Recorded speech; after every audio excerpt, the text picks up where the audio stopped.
சிராஜ் அவர்களுடைய கருத்து வந்து இந்த அரசாங்கம் மக்களை ஏமாற்றிக் கொண்டிருக்கின்றது.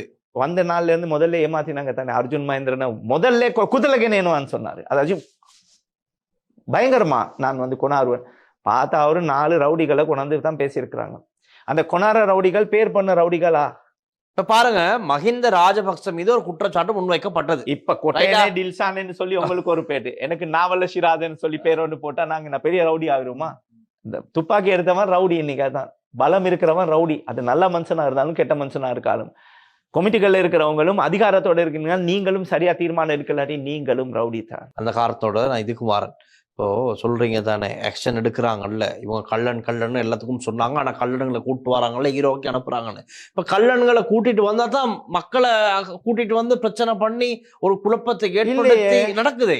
அதிகாரம் இந்த மஹிந்த ராஜபக்ச வந்த போது எத்தனை பேர் வெளியே அல்லஸ் தூசண கொமிஷன் வெளியே இருந்து நாட்டு காப்பாத்தின ஒரு தலைவர்னு சொல்லி சிங்கள பெரும்பான்மை சகோதரர்கள் இன்னமும் இருக்கிறாங்க. போர்டு ஏரியாக்கள்ல அவுட் ஸ்டேஷன் ஆட்களும் வந்திருந்தாங்க, கொழும்பு ஆட்களும் இருந்தாங்க.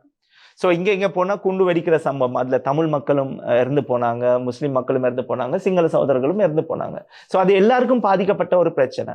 பட் அவருக்கு என்ன ஒரு சப்போர்ட் வந்து இருக்கு. என் ஜேவிபி ஆட்கள் நூரேலியால போயிட்டு பஸ் எடுத்துட்டு போன வீடியோக்களும் நாங்க பார்த்தோம். ஸோ இதெல்லாம் சகஜம். ஆனா குடிக்க கொடுத்து பகல் சாப்பாடு கொடுத்து சின்ன அமௌண்ட்டை கொடுத்து கூட்டு வரதுல ஆதரவு இருக்கா?